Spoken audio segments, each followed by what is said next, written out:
গুরুত্বপূর্ণ বক্তব্য নিয়ে আসছেন প্রখ্যাত মুফাসসির কুরআন হযরত মাওলানা মুফতি আমির হামজা মুহতারামকে পবিত্র কুরআন এবং সুন্নাহ থেকে গুরুত্বপূর্ণ বক্তব্য পেশ করার জন্য সবিনয়ভাবে অনুরোধ করছি। এই সালাম দাও।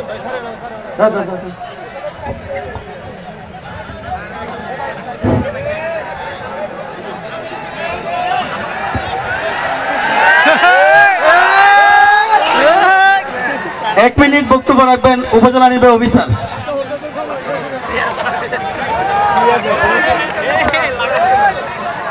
বিসমিল্লাহির রহমানির রহিম। কটিয়াদি বাজার ব্যবসায়ীদের উদ্যোগে আজকের এই ঐতিহাসিক যে আমাদের ইসলামী যে তাফসিরুল কুরআন মাহফিল, এই মাহফিলে আমাদের মাঝে এখানে উপস্থিত আছেন প্রধান বক্তা হিসাবে আপনারা জানেন যিনি আন্তর্জাতিক খ্যাতিসম্পন্ন এবং দেশ বরেণ্য আলেম এবং ইসলামী চিন্তাবিদ।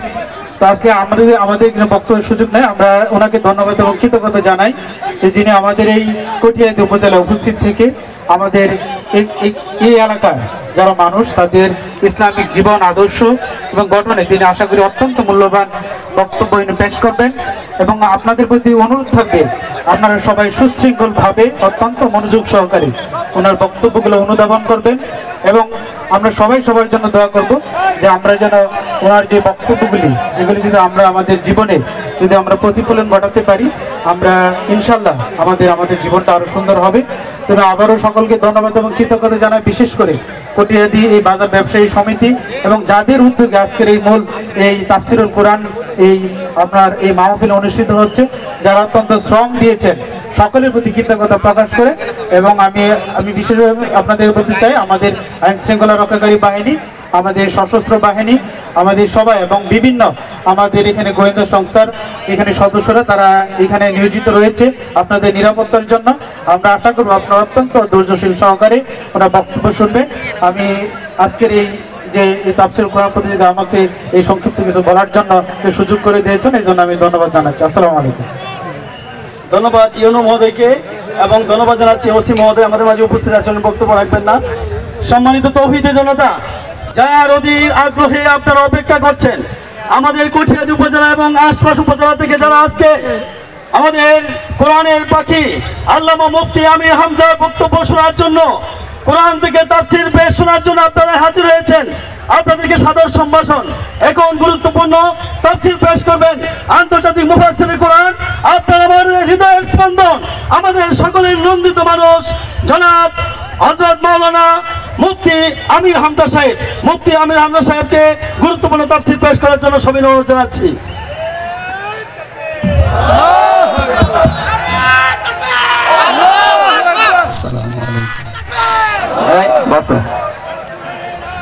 এখান থেকে বসে পড়েন, এখান থেকে বসে পড়েন। আসসালামু আলাইকুম ওয়া রাহমাতুল্লাহ।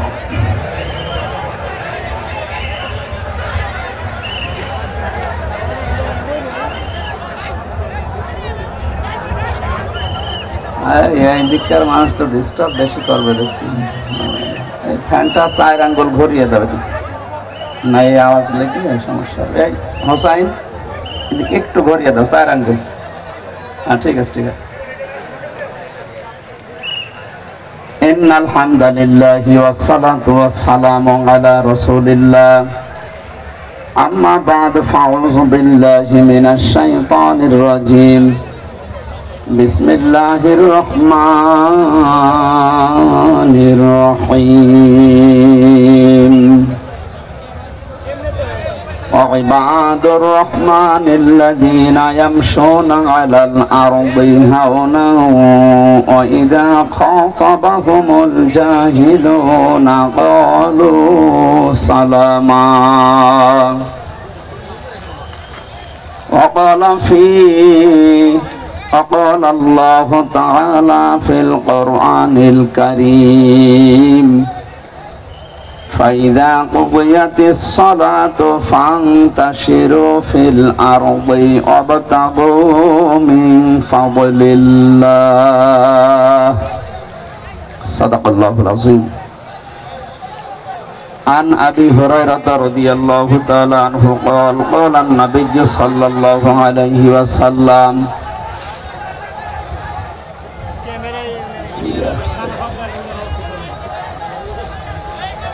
এই এলাকায় আর একটু জায়গা বড় হলে ভালো হতো। আসলে বৃষ্টির কারণে পরিবেশটা নষ্ট হয়ে গেছে, কষ্ট হচ্ছে। আমরা তো দেখতে পাচ্ছি, এভাবে শোনা লাগবে ভাই। এমনিতে দিনের বেলা, এরপর আবার জায়গা সংকীর্ণ। যেভাবে আছেন ওইভাবে ঘন্টাখানিক থাকেন, একটু কষ্ট করেন। যে ইবাদতে কষ্ট বেশি হয়, ইবাদতে সওয়াব বেশি হয়, এখানে একটু কষ্ট করেন। عن أبي هريرة رضي الله تعالى عنه قال قال النبي صلى الله عليه وسلم اتقي دعوة المظلوم فإنها ليس بينه وبين الله حجاب رواه ابن ماجه وقال تعالى في شأن رسوله وما زادهم إلا إيمانا وتسليما اللهم صل على سيدنا مولانا محمد وعلى آل سيدنا مولانا আলহামদুলিল্লাহ। বাংলাদেশের ঐতিহ্যবাহী জেলা কিশোরগঞ্জ, কটিয়াদি থানার অন্তর্গত কটিয়াদি বাজার ব্যবসায়ীদের উদ্যোগে মহাবিশ্বের মহাবিশ্বয় আমাদের মালিক, আমাদের মনিব, মহান রব্বুল ইজ্জাত ওয়াল জালালের মুখের পবিত্র বাণী কোরআনে কারীম তাফসীরুল কোরআন মাহফিলের স্বনামধন্য সভাপতি, বিশিষ্ট আলেমে দ্বীন, ইসলামিক চিন্তাবিদ, শিক্ষাবিদ জনাব মাওলানা আবুল কাসেম বিপ্লব, সহ সভাপতি, বিশিষ্ট ব্যবসায়ী, ব্যবস্থাপনা পরিচালক, জননী রিয়েল এস্টেট আলহাজ হাফেজ কারি আব্দুল কাদির আতালাল্লাহু উমরাহু ওয়া বারাকাল্লাহু ফি হায়াতি, বলেন আমিন। এতক্ষণ যারা আলোচনা রাখলেন মাওলানা হোসাইন আহমেদ মাহফুজ, হাফেজ মাওলানা সিদ্দিকুর রহমান, মাওলানা মুফতি শফিকুল ইসলাম, মাওলানা সাইফুল ইসলাম, অন্যান্য উলামা ইকরাম। আমার আগে যারা কথা বলছিলেন, আমাদের অভিভাবক, শ্রদ্ধাভাজন ব্যক্তিত্ব বড় ভাই জনাব ওহিদুজ্জামান দামাত বারকাতুহুমুল আলিয়া। আমাদের পাশে আরেকজন বসে আছেন, আপনাদের এ থানার অফিসার ইনচার্জ, আমাদের অভিভাবক। আমরা ওনাদেরকে অভিভাবক যেভাবে দায়িত্ব পালন করে ওইভাবে চাই। শ্রদ্ধাভাজন ব্যক্তিত্ব জনাব সরওয়ার হোসেন, মঞ্চে বসা সম্মানিত ব্যক্তিবর্গ, সামনে বসা মুসলমান ভাইরা, পর্দার আড়ালের সম্মানিতা মা এবং বোনেরা, প্রশাসনের ভাইরা, প্রাণ প্রিয় কিশোরগঞ্জবাসী, আল্লাহ দরবারে শুকরিয়া জানাচ্ছি যিনি কোরআনের জন্য আমাদের অন্তরকে এভাবে পাগল পাড়া বানিয়ে দিয়েছেন। আহলুল কোরআনি হুম আহলুল্লাহি ওয়া খাসাতুহু, কোরআনওয়ালা যারা, নবীজি জানিয়েছেন তারা আল্লাহর পরিবারভুক্ত লোক। সুবহানাল্লাহ, সুবহানাল্লাহ। এ কথার লোড কত, ওজন কত আপনি টের পাচ্ছেন। আমার পরিবারের লোক যেমন আমার কাছে যেই রকম, আমি যেভাবে দেখি তাদেরকে, কোরআনওয়ালা লোক যারা, এই মানুষগুলোকে নবীজি তুলনা দিয়েছেন এরা আল্লাহর পরিবারের এবং খাস, মানে কোরআনের জন্য যারা পাগল হয়ে এ দিনের বেলা হাজারো কাজ বাদ দিয়ে এই ময়দানে আসার মন মানসিকতা এবং সুযোগ করে দিলেন, বলছে আলহামদুলিল্লাহ। আলহামদুলিল্লাহ। দরুদ আর সালাম পড়ছি আমাদের নবী মুহাম্মদ রাসূলুল্লাহ সাল্লাল্লাহু আলাইহি ওয়াসাল্লামের প্রতি। কোরআনে কারিমে আল্লাহ তাকে বিশেষ করে 7টা নামে ডাক দিয়েছেন, আরো নাম আছে। আমি প্রতিটি কথার ভেতর থেকে শিক্ষা বের করি, এই জন্য এই শব্দগুলো নিয়ে আসতেছি। আমরা শুধু শোনার জন্য এসেছি আর বলার জন্য বলে চলে যাচ্ছি, এই জন্য না। আমরা এখান থেকে কিছু নিয়ে বাড়ি যেতে চাই। অনেক শিক্ষিত মানুষ এখানে বসে আছেন, আমি চেষ্টা করব প্রত্যেকের খোরাকি দেওয়ার। বিশ্ববিদ্যালয়ে যারা ক্লাস নিত দেখতাম, সামনে যারা আছে ওরা সব এক মানের, 80-82 জন ছাত্র ছাত্রী যারা সব এক মানের, কিন্তু এখানে তো আর ওই রকম না। এটা একটা ক্লাস চলছে, ক্লাস হয় 45 মিনিট, আমরা আর একটু বেশি করে 1 ঘন্টা ক্লাস করব। কিন্তু এই ক্লাসের ছাত্রের মান তো এক একটার এক এক রকম। এখানে এমনও লোক আছে ইশারা দিলে বোঝে, আর একজন আছে একবার বললে বোঝে, এমনও মানুষ বসে আছে ওরে পিটাবেন তাও বুঝবে না। আমরা যেন ওই রকম হয়ে না যায়। আপনারা কিশোরগঞ্জ এলাকার মানুষেরা এমনিতে রাষ্ট্রপতির এলাকার মানুষ, জ্ঞানী মানুষ আপনারা। আমরা ইশারা দেব কোরআনে কারিম দিয়ে, আমরা যেন আল্লাহর পক্ষ থেকে আজকের এই মাহফিলটা তিনি যেন হেদায়েতের জারিয়া বানিয়ে দেন, বলেন আমিন।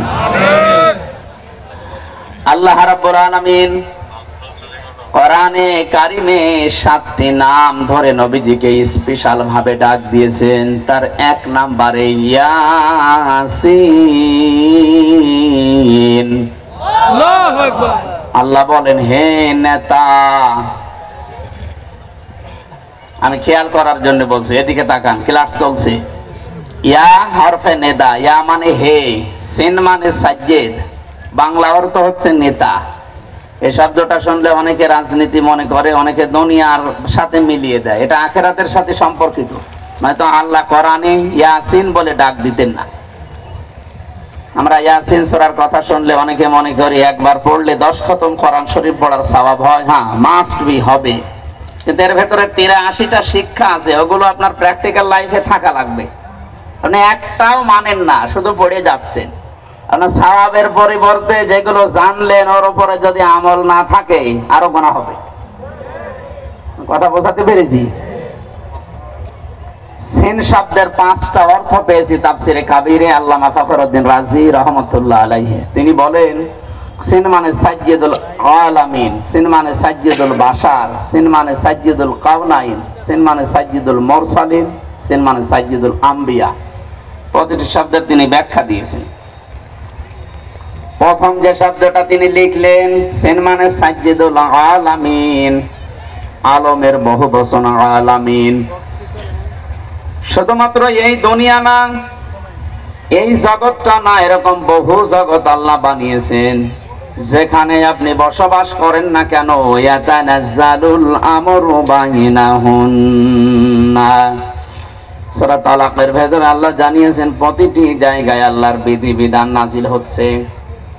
মঙ্গল গ্রহে যারা আছে তাদের জন্য আল্লাহর ওই রকম বিধান নাজিল করেছেন।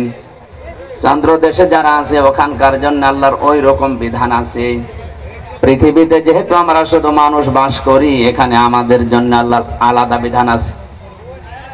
সাইয়্যিদুল আম্বিয়া দিয়ে মুফাসসির বলেন, কেউ যদি মনে করে আমি তো দুনিয়ায় বসবাস করি না, আমি চন্দ্র দেশে আছি, আমি মঙ্গল গ্রহে আছি, ওখানে বসবাস করব।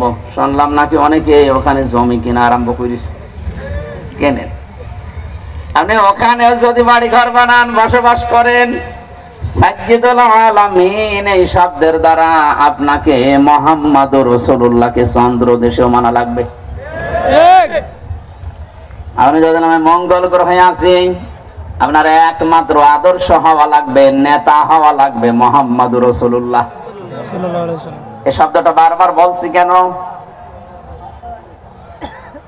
কিয়ামতের ময়দানে আল্লাহ পাক যখন মানুষদেরকে বিচারের জন্য ডাকবেন, আমরা অনেকে এই দেশে উল্টা পাল্টা কথা শুনি যে কিয়ামতে এক একজন পীর সাহেব নাকি লক্ষ লক্ষ মুরিদ নিয়ে হাজির হবে। এটা বানানো কথা, ওটা নিজেদের স্বার্থে বানিয়েছে। কিন্তু কোরআনের কথা, ওয়াকুল্লুহুম আতিহি ইয়াউমাল কিয়ামাতি ফারদা। সূরা মরিয়ম 16 নম্বর পারার 10 নম্বর পৃষ্ঠার 15 নম্বর লাইনের 95 নম্বর আয়াত। এটা ফি জিলালিল কোরআনে আছে। ব্যাখ্যা করে বলতে গেলে অনেক সময় লাগবে, আমি শুধু একটু ইঙ্গিত দেই। আল্লাহ বলেন, কিয়ামতে প্রতিটি মানুষকে আমার সামনে আমি বিচার করার জন্য ডাক দেব, স্রেফ একা একা। কয়জন করি? একা একা। শুধু এদিকে হাঁ করে তাকিয়ে থাকান, এবার নিজের দিকে আয়াতটা মিলান তো। কিয়ামতে প্রতিটি মানুষকে আল্লাহ নিজের সামনে যখন দাঁড় করাবেন, আপনার আশেপাশে কেউ নেই, স্রেফ আপনি একা। ফাইদা নুফিখা ফিস-সূরি ফালা আনসাবা বাইনাহুম ইয়াউমা ইযিন ওয়ালা ইয়াতাসাআলুন। সূরা মুমিনুনের ভেতরে আল্লাহ জানিয়েছেন সিংহায় ফুৎকার দেওয়ার সঙ্গে সঙ্গে যত রকমের সম্পর্ক তোমার সাথে দুনিয়ার মানুষের ছিল, যত রকমের সম্পর্ক বলতে এখানে পারিবারিক সম্পর্ক আছে, রক্তের সম্পর্ক আছে, বিবাহের সম্পর্ক আছে, দলীয় সম্পর্ক আছে। এ কথা বুঝতেছেন? পৃথিবীর যত রকমের সম্পর্ক আপনার সাথে মানুষের ছিল সব কাট হয়ে যাবে। এমনকি কিয়ামতে কেউ কাউকে দেখলে পরিচয় দেওয়া দূরের কথা, আগে পালাবে। কোরআনে কারিমে আল্লাহ 7 প্রকার মানুষের নাম দিয়েছেন। ইয়াউমা ইয়াফিরুল মারউ মিন আখিহি ওয়া উম্মিহি ওয়া আবিহি ওয়া সাহিবাতিহি ওয়া বানিহি ইলা আখির আয়াত। আল্লাহ বলেন কিয়ামতে মানুষ দেখলেই সর্বপ্রথম পালাতে আরম্ভ করবে তার ভাইয়ের কাছ থেকে।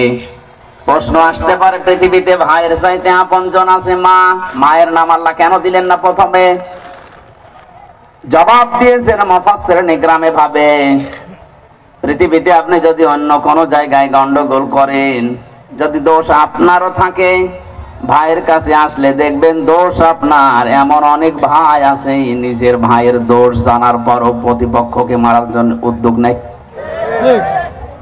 আর ভরসা যেহেতু ভাইয়ের উপরে ছিল, এজন্য ভাইয়ের নামটা আগে দিয়েছেন। ইয়াফিরু এ শব্দের শাব্দিক অর্থ হচ্ছে মাজা তুলে দৌড় দেওয়া।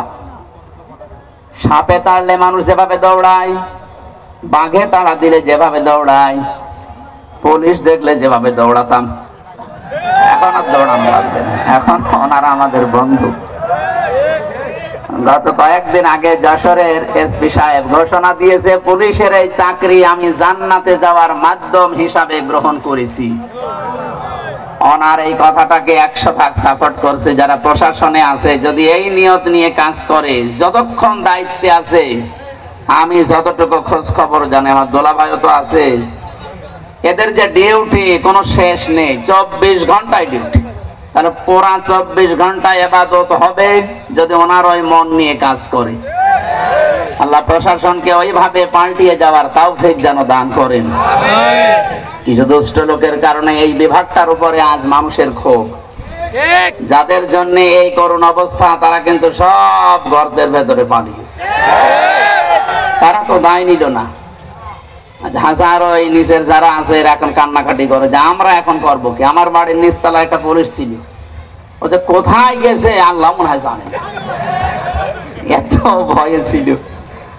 5 তারিখে বিকালে লোকজন এসে বলছে ওনারা বের করে দিন, মেরে ফেলবো। মেরে ফেলবো না, আমি নিচতলায় এসে নেমে দেখি যে না, আমরা তালা মারা, কেউ নেই, সব আল্লাহ রাস্তায় চলে গেছে।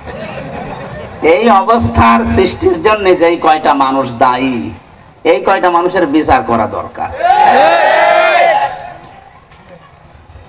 সাধারণ যে মানুষগুলো যারা দায়িত্ব পালন করার জন্যই করছে, আল্লাহ রাব্বুল আলামিন প্রশাসনে এখন যারা আছে, আমার যশোরের এসপির কথা শোনার পরে মনটা ভরে গেছে যে আমি দায়িত্ব পালন করছি, এটাই আমার জান্নাতে যাওয়ার মাধ্যম। এই কথাটা কত উপরের কথা আপনি চিন্তা করেছেন? এখানে মানুষ যখন দৌড়ায় কোনো কিছু দেখলে খুব বেশি জোরে ফোর্সে মাজা তুলে দৌড় দেওয়া, বাংলায় পরে খেচ্ছে দৌড়। আল্লাহ বলেন এইভাবে দৌড়াবে। সর্বপ্রথম ভাইয়ের কাছ থেকে, মায়ের কাছ থেকে, বাবার কাছ থেকে, স্ত্রীর কাছ থেকে, সন্তানের কাছ থেকে, বন্ধুর কাছ থেকে, নেতার কাছ থেকে।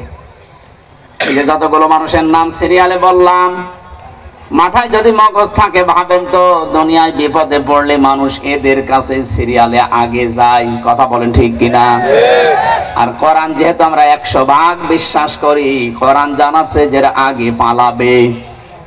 এখান থেকে একটা সূক্ষ্ম তথ্য আপনাদেরকে দিতে চাই, যদিও এই সমস্ত জেলাতে এগুলো একটু কম আছে,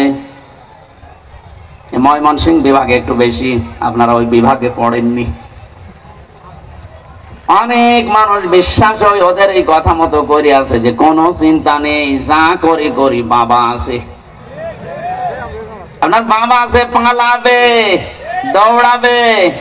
সূরা আবাসের আয়াতগুলো তার প্রমাণ। যে কতগুলো মানুষের নাম আল্লাহ সিরিয়ালে দিলেন, কি বলে আপনার বিবেকে? ভাই যদি পালিয়ে যায়, মা যদি যায়, আমার মনে হয় পীর সাহেব বলবে আল্লাহ আমি পীরই ছিলাম না। কিসের পীর? পরিচয় দিলে এখন আমি নিজে ধরা খাবো, নিজে বলবে আমি এগুলো কিছু ছিলাম না, আমি পালালাম। যত রকমের সম্পর্ক আল্লাহ বলেন আনসাব, নসবের বহু বচন, সব সম্পর্ক শেষ। এ চোখ বন্ধ হলে সবকিছু থেকে আপনি মুক্ত। কিয়ামতের ওই কঠিন ময়দানটা যখন আল্লাহ আপনাকে ডাক দেবে, সামনে যদি কেউ দাঁড়িয়েও থাকে, চিনতে পারলে বলবেন এই তো আমার ম্যাডাম তামান্না। ও বলবে না আমি আপনাকে চিনি না। আমি হাসির খোরাকি দেওয়ার জন্য বলছি, এটা বাস্তব আসতেছে আমাদের সামনে। এবার নিজেকে একটু দাঁড় করিয়ে দেখেন তো, আপনার এই 60 বছর, 50 বছর, 45 বছর, আমার এখন 32 বছর, এই বয়সটা আমি যা করেছি, সত্যি যদি আমি এখন আল্লাহর সামনে দাঁড়াই, যা করে গেলাম এটা কি জবাব দেওয়ার মতো কায়দায় আছে? না, নেই। আমার তো 32 বছর না, মাঝে মাঝে মনে হয় আল্লাহ তুমি যদি বলো হামজা 2024 সালের আগস্ট মাসের 31 তারিখ পর্যন্ত তোরে মাফ করে দিলাম, শুধু সেপ্টেম্বরের 1, 2, 3 এই 3টা দিনের জবাব দিয়ে জান্নাতে চলে যা। আমার যা জীবন, এই 3 দিনের জবাব দেওয়া সম্ভব না। আপনি পারবেন না? আপনি পারবেন।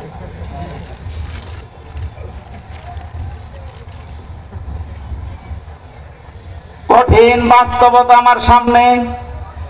কাবা শরীফ তাওয়াফ করছিলাম যখন, ষষ্ঠ চক্করে দেওয়ার সময় একটা দোয়া মনে আসতেছে, পড়ছিলাম আল্লাহ আল্লাহুম্মা ইন্নী আলাইয়া হুকুকান ফীমা বাইনি ওয়া বাইনিকা। কাবার সামনে নিয়ে বলা হচ্ছে মাবুদ আমি তোমার গোলাম, তুমি আমার মালিক, তুমি আমাকে গোলাম হিসাবে সেই নেই থেকে শুরু করে হামজা বানিয়েছো। আমি কিন্তু উল্লেখ করার মতো কিছু ছিলাম না, একেবারে নেই থেকে শুরু করে আজ হামজা পর্যন্ত তুমি বানিয়েছো। হ্যাঁ, আমার মা বাবা শুধু বিছানায় ছিল, এতটুকুই শেষ, বাকি কিছু করার ক্ষমতা তাদের নেই। বিজ্ঞান জানিয়েছে বাবার স্ফলিঙ্গ দিয়ে দ্রুত গতিতে পানিটা যখন বের হয়ে মায়ের রেহেমের ভেতরে যায়, 40টা দিনে মহান আল্লাহ এটাকে 4টা ভাগে ভাগ করেন। ফালিয়ানজুরিল ইনসানু মিম্মা খুলিকা মিন মাইন দাফিকিন ইয়াখরুজু মিন বাইনিস সুলবি ওয়াত তারাইব। আলেম যারা আছেন একটু খেয়াল করেন তো, আল্লাহ বলেন মানুষ কি নজর করে না তার জন্মের দিকে? আল্লাহ এমন একটা জায়গায় হাত দিয়েছেন, দুর্বল একটা জায়গা। মানুষকে যদি কেউ ঘায়েল করতে চায়, ছোট করতে চায়, মুখ বন্ধ করে দিতে চায়, সে যেন তার দুর্বল জায়গায় হাত দেয়। আল্লাহ দিয়েছেন এমন একটা জায়গায় হাত দিয়েছেন, আপনি উস বিষ করার মতো ক্ষমতা পাবেন না। কে নিয়ে এত লাফালাফি করো তুমি? তোমাকে বানিয়েছি কি দিয়ে? দেখো যে পানিটা বাবার শরীর থেকে বের হলেই বাবার শরীর পর্যন্ত নাপাক হয়ে যায়, যেখানে লাগে ওই জায়গাটাও নাপাক হয়ে যায়। কথা বলে না কেন? এটা দিয়ে তোমারে আমি বানালাম। এই যে সলবন এবং তারাইব দিয়েছেন আল্লাহ, আরবি ভাষায় সলবন 1 বচন, তারাইব বহু বচন।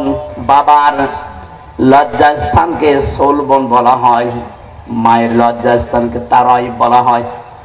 বাবার ক্ষেত্রে আল্লাহ 1 বচন দিলেন, মায়ের ক্ষেত্রে বহু বচন দিলেন কেন? এর ব্যাখ্যায় আমি দেখেছি মুফাসসির লিখেছেন, পৃথিবীর ময়দানে মায়ের চাইতে বাবার কষ্ট 3 ভাগ কম হয়। বাবা শুধু বিছানায় থাকা পর্যন্ত, এখান থেকে শুরু করে দুনিয়ার মুখ দেখানো যত দায়িত্ব পালন করেছে আপনার মা। কোরআনে কারীম জানাচ্ছে হামালাতুহু উম্মুহু ওয়াহানান আলা ওয়াহানি ওয়া ফিসালুহু ফি আমাইনি আনিশকুর লিল্লাহ ইলা আখির আয়াত। কষ্টের পরে কষ্ট সহ্য করে মা তোমাকে পেটে বহন করেছিল 10 মাস 10 দিন। এরপরে ডেলিভারির যে কষ্টটা, বিজ্ঞান এই শব্দটা নিয়ে গবেষণা চালিয়ে দেখেছে। আমরা যত পুরুষ এখানে বসে আছি, যত শক্তিশালী পুরুষ হোক, মোহাম্মদ আলী কেলে নাম শোনেননি? এই লোকটা পর্যন্ত 45 ইউনিট কষ্ট যদি তাকে দেওয়া হয় মারা যাবে। এর বাইরে আর সহ্য করার ক্ষমতা পুরুষদের শরীরে আল্লাহ দেয়নি। বিজ্ঞান জানাচ্ছে একটা মা যখন সন্তান দুনিয়াতে মুখ দেখাতে ডেলিভারির কষ্টটা সহ্য করে, কমপক্ষে তার কষ্ট হয় 57 ইউনিট। একবারে শরীরের 24টা হাড় ভেঙে গেলে যেমন কষ্ট হয়, আমার এই মুখটা দুনিয়াতে দেখাতে মায়ের ওই কষ্ট হয়েছিল। শুধু এতটুকুই শেষ করেননি, 2 বছর পর্যন্ত আমার মা আমাকে দুধ খাওয়িয়েছেন। এই 3টা বিষয়ের কারণে আল্লাহ পাক জন্মের ক্ষেত্রে যেখানে দিয়েছেন সেখানে বহু বছর মায়ের তারাইব। পৃথিবীর মানুষরা এই যে আনিশকুরলিল্লাহ এই শব্দের ব্যাখ্যা পড়তে গিয়ে একটা আশ্চর্য বিষয় আমার কাছে এসেছে। আল্লাহ যেখানেই তার নিয়ামতের শুকরিয়া আদায় করো, শুকরিয়া আদায় করো এই কথা দিয়েছেন, পুরা কোরআনে দেখবেন ওই জায়গার পরে আল্লাহ মা বাবার শুকরিয়া আদায় করো এই শব্দটা লাগিয়েছেন। আব্দুল্লাহ ইবনে মাসউদ রাদিয়াল্লাহু তাআলা আনহু থেকে বর্ণিত একটা হাদিস পেয়েছি, আয়াতের ব্যাখ্যায় তাফসীরে হাক্কানিতে পাবেন। তিনি লিখেছেন, পৃথিবীতে কেউ যদি আল্লাহর নিয়ামত পাওয়ার পরে শুকরিয়া আদায় করে কিন্তু মা বাবার শুকরগুজারি করে না, ও যেন আল্লাহকেও মানে না। আজ এইটা যদি আমাদের দেশে থাকতো তাহলে থানায় অন্তত মা বাবা নিয়ে সন্তানের দায়িত্ব কর্তব্য অবহেলা এরকম কোন মামলা অভিযোগ ওনাদের কাছে যেত না। আশা করছি একটা খুব ভালোভাবে চেষ্টা করবেন মানার। এটা গুরুত্বপূর্ণ এত বেশি, কিয়ামতে একটা প্রাচীর আল্লাহ বানিয়ে রাখবেন। এই যে প্রাচীর দেওয়া আছে, এখানে আল্লাহ কিছু মানুষকে দাঁড় করাবেন। ওই যে যারা দাঁড়িয়ে আছে মনে করেন ওইভাবে দাঁড়িয়ে থাকবে। ওইদিকে জান্নাত, এইদিকে জাহান্নাম, ওদেরকে আল্লাহ জান্নাতই দেবে না। নবীজি বললেন ওদেরকে আল্লাহ জান্নাতে না দিয়ে দাঁড় করিয়ে রাখবে আরাফ নামক এই প্রাচীরের উপরে, জান্নাত জাহান্নামের মাঝে। সাহাবীরা বলে, হুজুর জান্নাতে দেবে না কেন? বলে মানুষগুলো দুনিয়াতে ইবাদত বন্দেগী করেছিল কিন্তু মা বাবার হক আদায় করেনি, এই জন্য জান্নাতে দিচ্ছে না। জাহান্নামে দিচ্ছে না কেন? বিশ্ব নবী বলেন জাহান্নামে দেয় না আল্লাহ এই কারণে, এই মানুষগুলো পৃথিবীর ময়দানে আর যাই করুক না কেন দিন কায়েম করা লাগবে, এই চেষ্টা সাধনায় লিপ্ত থাকতো।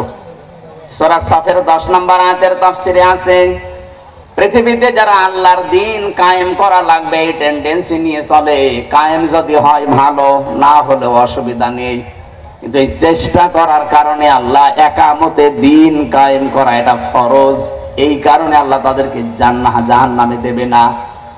জাহান্নামে না দিলেও তো জান্নাতে দিচ্ছি না যাদের কারণে, যে বিষয়টা যদিও ছোট মনে হচ্ছে এটা কিন্তু অনেক বড় বিষয় আমাদের জন্য।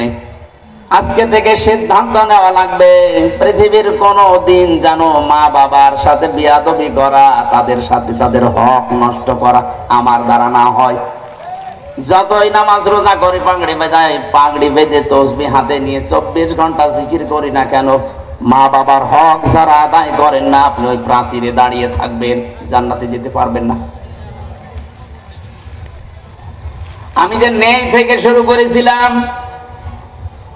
এই পানিটা মায়ের রেহেমের ভেতরে যাবার পরে আধুনিক বিজ্ঞান যারা কোরআনে কারিমের আয়াতের তাফসীর বের করেছেন আমি দেখেছি, ওনারা বলেন যে এই মায়ের পানিটা বাবার পানিটা একসাথে মিলে 340-এর পরে 4টা জিনিস তৈরি হয়, চুল, রগ, হাড় আর পর্দা।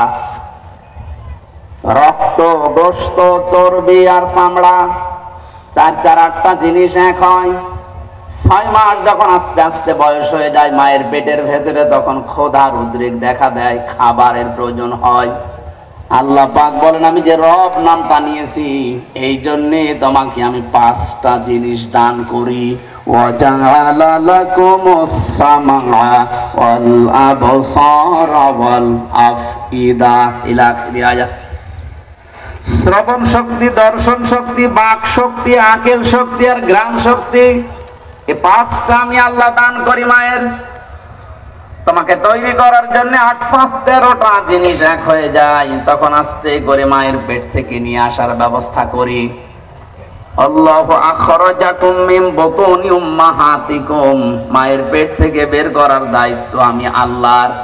এখন অধিকাংশ মেয়েরা এই দায়িত্বটা দিয়েছে ডাক্তারকে। এই স্টেজে যারা বসে আছে তাকান তো, এদের একটার মাকেও সিজার করা লিখেছে। এই কথা বলছেন এখন আমি সহজে কয়টা আছে তাকান, একটার মাকেও তো সিজার করা লাগলো না। আর এখন যারা আছে 100টা প্রায় 80টা সিজার ছাড়া হচ্ছে না। কারণ এই লোকটার মায়ের বিশ্বাস ছিল আল্লাহর উপরে যে পরিমাণ, এখন এদের বিশ্বাস, ওই বিশ্বাসটা দাঁড়িয়েছে ডাক্তারের উপরে। সন্তান পেটে আসতে দেরি, স্বামীকে বারবার নিয়ে চলো, কোথায়